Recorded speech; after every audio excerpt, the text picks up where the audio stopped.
మీరు ఏమేం నేర్చుకుంటారంటే ఏజెస్ లో గ్యాప్ మెథడ్ ఎలా యూజ్ చేయాలి నేర్చుకుంటారు సార్. గ్యాప్ మెథడ్ తోటి వయసులకు సంబంధించిన ప్రాబ్లమ్స్ ఎలా సాల్వ్ చేయాలి అనేది మీరు నేర్చుకుంటారు.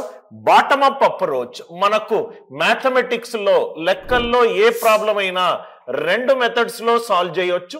ఒకటి టాప్ డౌన్ అప్రోచ్, ఇంకోటి bottom up approach.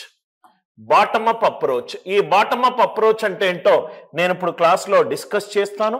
Right, bottom up approach అంటే ఏం లేదు, ఒక క్వశ్చన్ ఉంటుంది, ఈ క్వశ్చన్లో ఒక స్టేట్మెంట్ ఉంటుంది, ఒక కండిషన్ ఉంటుంది, 4 ఆప్షన్లు ఉంటాయి.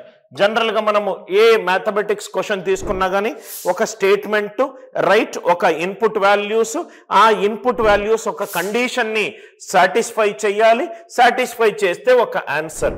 ఈ క్వశ్చన్ నుంచి ఆన్సర్ కనుక్కోవడాన్ని క్వశ్చన్లో ఉన్న ఇన్పుట్స్ యూజ్ చేసి దాంట్లో ఒక ప్రాసెస్, అది మ్యాథమెటికల్ ప్రాసెస్ కావచ్చు, లేకుంటే నాలెడ్జ్ బేస్డ్ క్వశ్చన్ కావచ్చు, ఏదైనా కావచ్చు. క్వశ్చన్కి ఒక ప్రాసెస్ ఇన్పుట్ గా ఇస్తే మనకు ఆన్సర్ వస్తుంది. దీన్ని మనము టాప్ డౌన్ అప్రోచ్ అని అంటాం. జనరల్ గా మ్యాథ్స్ లో మనం స్కూల్ లెవెల్లో చేసిన అప్రోచ్ ని టాప్ డౌన్ అప్రోచ్ అని అంటాం. క్వశ్చన్ చూస్తాము, క్వశ్చన్ కి యూజ్ చేసే ఫార్ములా రాస్తాము, బాక్స్ పెట్టుకుంటాము, ఫార్ములాలో ఇన్పుట్ ఇస్తాము, మనకు ఆన్సర్ వస్తుంది. క్వశ్చన్ నుంచి ఆన్సర్ రాబట్టడం, ఇది టాప్ డౌన్ అప్రోచ్. సార్ మరి బాటమ్ అప్ అప్రోచ్ అంటే బాటమ్ అప్ పేరే చెప్తుంది సార్. టాప్ డౌన్, పైన నుంచి కింద వరకు. పైన ఉంది క్వశ్చన్, రైట్, కింద ఉంది ఆన్సర్. క్వశ్చన్ నుంచి ఆన్సర్ రాబట్టడాన్ని మనము టాప్ డౌన్ అప్రోచ్ అని అంటాం.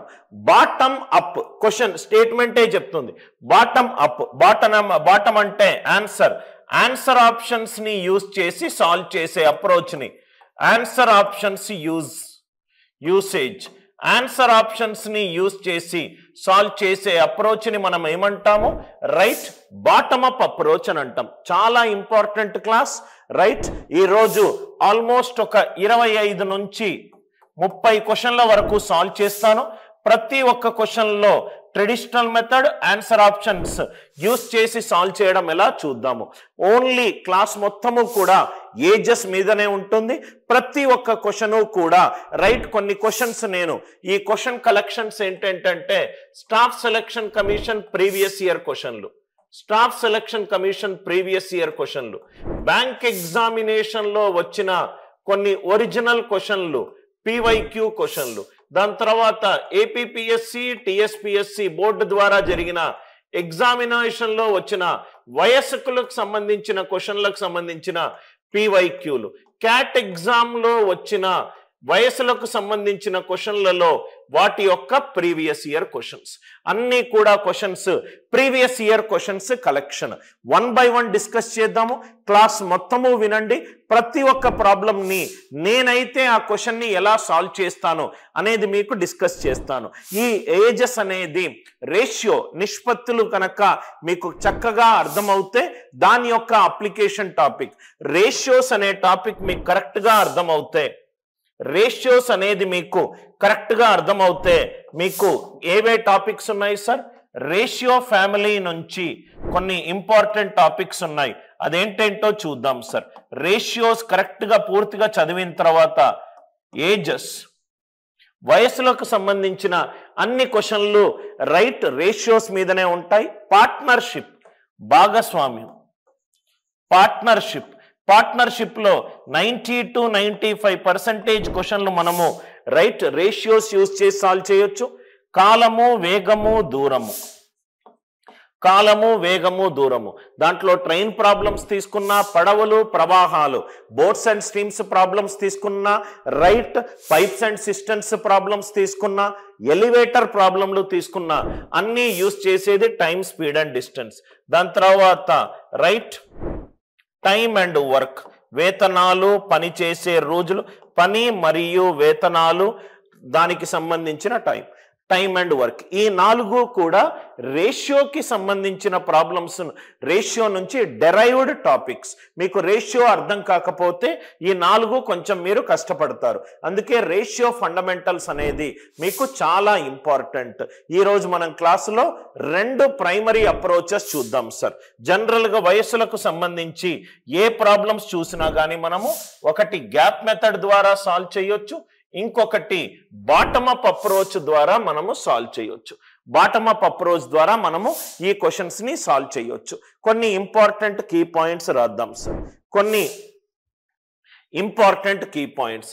వయసులకు సంబంధించిన ప్రాబ్లమ్స్ ఎప్పుడైనా చెయ్యాలి అని అంటే నేనేమన్నాను, ఒకటి గ్యాప్ మెథడ్ అని అన్నాను.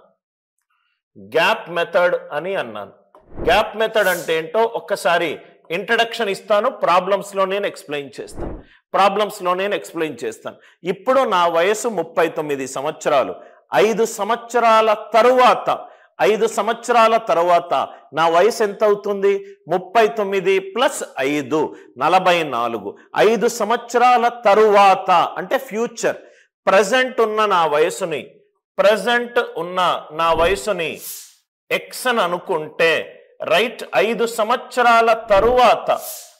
సంవత్సరాల తరువాత ఉన్నదాన్ని ఫ్యూచర్ అని అంటారు. అంటే జనరల్గా తెలుగులో మీకు 5 సంవత్సరాల తరువాత, 5 సంవత్సరాల ముందు, తరువాత అంటే ప్లస్ చెయ్యాలి. తరువాత అని అంటే ఫ్యూచర్ అంటే ఎక్స్ ప్లస్ డెల్టా.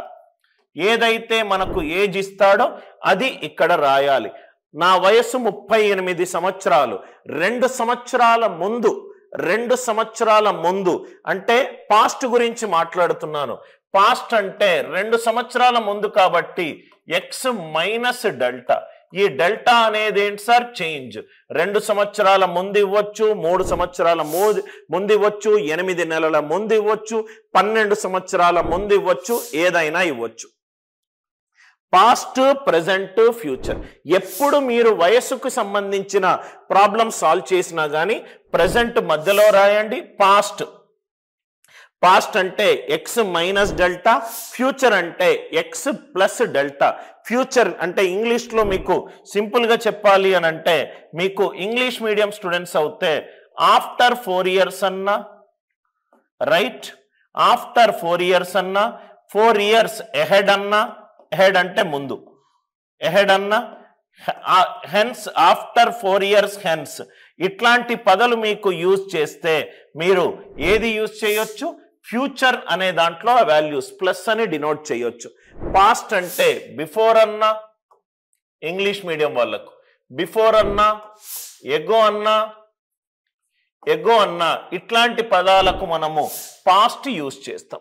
ఇలాంటి పదాలకు మనము పాస్ట్ యూజ్ చేస్తాం. ఇప్పుడు గుర్తుపెట్టుకోండి సార్, ఒక చిన్నది. సపోజ్గా ఫర్ ఎగ్జాంపుల్ నా వయసు ఇప్పుడు ఎక్స్ అనుకుంటాను. 3 ఇయర్స్ ఎగో 3 సంవత్సరాల ముందు. ఇప్పుడు నా వయసు 30 సంవత్సరాలు. 3 సంవత్సరాల ముందు, 30కి 3 సంవత్సరాల ముందు అంటే 30 - 3. ఎప్పుడైతే నేను ఎగో రాస్తానో, నేను ఎక్స్ మైనస్ ఏదైతే డెల్టా అనేది మనకు క్వశ్చన్లో ఇచ్చిన ఇన్పుట్ వాల్యూ, అదే 5 ఇయర్స్ ఆఫ్టర్, 5 సంవత్సరాల తరువాత, 5 ఇయర్స్ ఆఫ్టర్ అంటే ఎక్స్ ప్లస్ 5. పాస్ట్ ఎప్పుడు కూడా మైనస్ చేస్తాము, ఫ్యూచర్ ఎప్పుడు కూడా ప్లస్ చేస్తాం. అంతే కదా సార్? ఫ్యూచర్ ఈ రోజు, ఫర్ ఎగ్జాంపుల్ ఈ రోజు Monday, after 2 days Tuesday, Wednesday ముందుకెళ్తాం కదా సార్. ఈ రోజు మండే, ఎస్టర్డే వాజ్ సండే. గతాన్ని సంబంధించి అయితే మైనస్ రైట్, ముందుకెళ్ళేటప్పుడు ప్లస్ చేయాలి. ఫ్యూచర్కి సంబంధించి ఎక్కడ అడిగినా కానీ ప్లస్ ఏదైతే వాల్యూ ఇచ్చాడో అది యూజ్ చేయాలి. పాస్ట్కి సంబంధించి ఎప్పుడు ఏమున్నా కానీ మైనస్ యూజ్ చేయాలి. ఇది గ్యాప్ మెథడ్కి చాలా బాగా ఉపయోగపడుతుంది. గ్యాప్ మెథడ్ ఎప్పుడు ఈ గ్యాప్ మెథడ్ యూజ్ చేస్తామో, క్వశ్చన్లో పాస్ట్, ప్రెజెంట్, ఫ్యూచరు గురించి మాట్లాడినప్పుడు, క్వశ్చన్లో ఎగో, హెన్స్, కరెంట్ ఏజ్ ఇట్లాంటి స్టేట్మెంట్స్ ఉన్నప్పుడు గ్యాప్ మెథడ్ మనకు బాగా ఉపయోగపడుతుంది. గ్యాప్ మెథడ్ మాత్రము మనకు బాగా ఉపయోగపడుతుంది. Are you all with me? ఇది ఫస్ట్ థింగ్. దాని అప్లికేషన్ నేను ప్రాబ్లమ్స్ చెప్పేటప్పుడు చెప్తాను సార్. గ్యాప్ మెథడ్ గతము, తరువాత, ప్రస్తుతము, ఈ మూడు అని అంటే present, past and future. Present, past and future. Second thing, వయసు ప్రాబ్లమ్స్ సాల్వ్ చేసేటప్పుడు మొట్టమొదటగా మీరు చేయాల్సింది క్వశ్చన్ని కరెక్ట్గా అర్థం చేసుకోవాలి. Read the question carefully. ఏం అడిగాడు, నాకేం అవసరము, సంబంధం లేనిది సాల్వ్ చేయాల్సిన అవసరము లేదు. క్వశ్చన్ కరెక్ట్గా చదవండి. క్వశ్చన్లో మనకు ఏది అవసరమో అది మాత్రమే సాల్వ్ చేయండి. అవసరం లేనిది ఏది కూడా మనము సాల్వ్ చేసి టైం వేస్ట్ చేసుకోము. Read the question carefully, understand the question carefully. క్వశ్చన్ని కరెక్ట్గా అర్థం చేసుకోండి. క్వశ్చన్ని కరెక్ట్గా అర్థం చేసుకోవడము అని అంటే ఏంటంటే, వయస్సులు ఏది ఇవ్వకపోతే వయస్సులు ఎప్పుడూ కూడా సహజ సంఖ్యలు తీసుకుంటుంది. మీ వయసు ఎంత అని అడిగినప్పుడు 2.5 సంవత్సరాల 3 నెలలు, 2.5 సంవత్సరాల 6 నెలల 10 రోజులు అని ఎవరు చెప్పారు? నాకు 22 సంవత్సరాలు గడిచిపోయాయి, నాకు 23 నడుస్తుంది, ఈ ఆగస్టు 1కి వస్తే నాకు 36, right, 36th birthday I'm going to celebrated. ఏది ఇవ్వకపోతే, వయసు అనేది సహజ సంఖ్య, ఏది ఇవ్వకపోతే వాడు స్పెసిఫికల్గా క్వశ్చన్లో వయస్సు 23.4 months అంటేనే నేను డెసిమల్ వాల్యూ తీసుకుంటాను. ఏది ఇవ్వకపోతే అది సహజ సంఖ్య, ఏది ఇవ్వకపోతే అంటే సహజ సంఖ్య. ఇది చాలా ఇంపార్టెంట్ పాయింట్ సార్. దీన్ని స్టార్ మార్క్ పెట్టుకుందాం. దీనివల్ల ఏంటంటే మనకు కొన్ని ఆన్సర్ ఆప్షన్స్ ఈజీగా ఎలిమినేట్ చేయొచ్చు. ఏది ఇవ్వకపోతే వయస్సు అనేది సహజ సంఖ్య. ఈ మొత్తము మీకు కావాల్సినవి 4 ఇంపార్టెంట్ కీ పాయింట్లు సార్. 4 ఇంపార్టెంట్ కీ పాయింట్లు. వయసులో ఉన్న ఏ ప్రాబ్లం అయినా సాల్వ్ చేయాలంటే గ్యాప్ మెథడ్ మీకు తెలిసి ఉండాలి. Bottom up approach, answer options use చేసి క్వశ్చన్ని ఫాస్ట్గా సాల్వ్ చేయడం ఎట్లా, ఇది తెలిసి ఉండాలి. క్వశ్చన్ కరెక్ట్గా అర్థం అవ్వాలి. క్వశ్చన్ కరెక్ట్గా అర్థం అవ్వాలి.